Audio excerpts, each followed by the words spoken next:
Hi, it's Steve. Today we'd like to show you how to change the control board on your dishwasher, and it's a really easy job. All we're going to need is a number 15 Torx screwdriver and maybe a small flat blade screwdriver. Let me show you how we do it. Now before we begin this repair, the first thing we'll need to do is to disconnect power to the dishwasher. So locate your electrical panel, turn off the appropriate breaker or remove the appropriate fuse to make sure that we have no power to the dishwasher. Now next we're going to take our number 15 Torx screwdriver and we're going to remove all of the screws around the perimeter of the door. So we'll remove the bottom 4 first, and they're all shorter screws. Do the same for both sides. Now next we'll remove the 4 screws across the top. Now, these screws are a little bit longer and we'll want to keep those separate. As we remove the last screw, we'll just support that front panel to the inner door panel.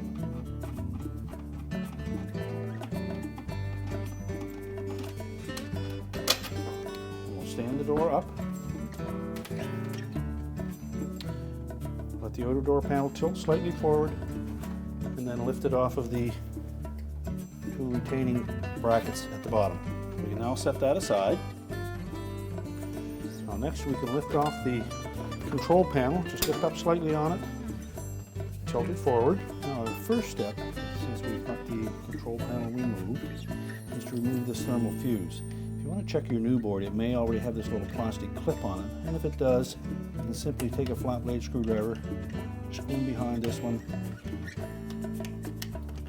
and pop that thermal fuse out of that bracket. New board did not have this little plastic piece on it, we'll need to take our flat blade and just lift up gently on those plastic tabs on the side. Now release it enough that we can pop it out of there.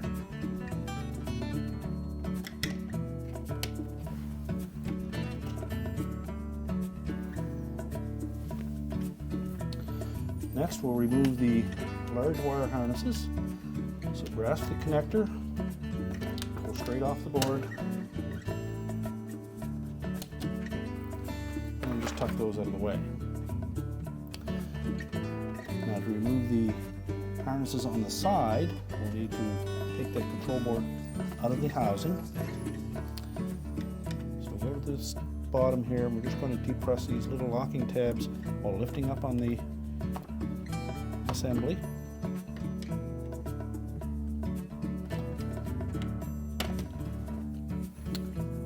And that will allow us to drop it down and pull it out. Now at this point we can carefully disconnect that edge board connector. That goes to the membrane switch.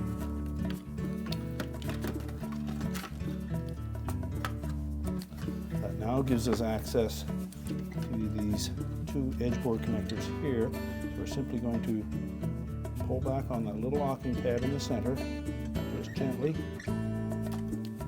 enough that we can pop the connector off. And then discard the old board. Now we'll note that our new board already has that clip for the thermal fuse in it, so we don't need to transfer the old one. So our next step will be to install these edge board connectors, line them up, press them in firmly so that locking tab engages.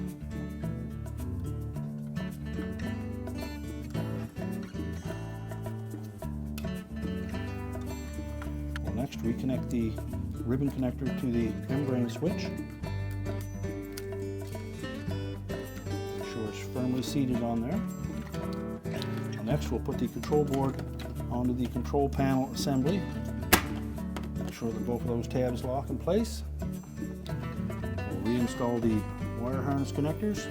Make sure they're firmly seated onto the board.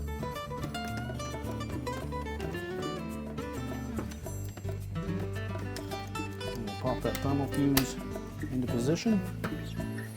We can now take the whole control board and we'll set it back onto the inner door panel. It should just catch over the top edge of the inner door panel. We can hold it in place until we install the outer door panel. Now in installing the outer door panel, we want to hook these 2 edges mounting brackets. So we'll slide those into position first. And that will support the door. Just pull that door open slightly, line it up. We're going to lift up on it carefully.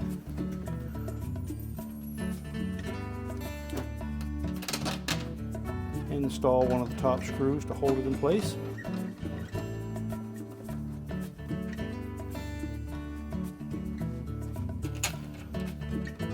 And then we'll put the remainder of the top screws in. And we can lower the door fully.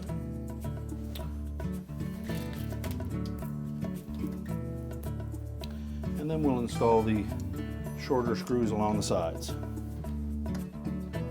Now tighten all of those securely. We can close the door back up, reconnect our power, and the repair is complete.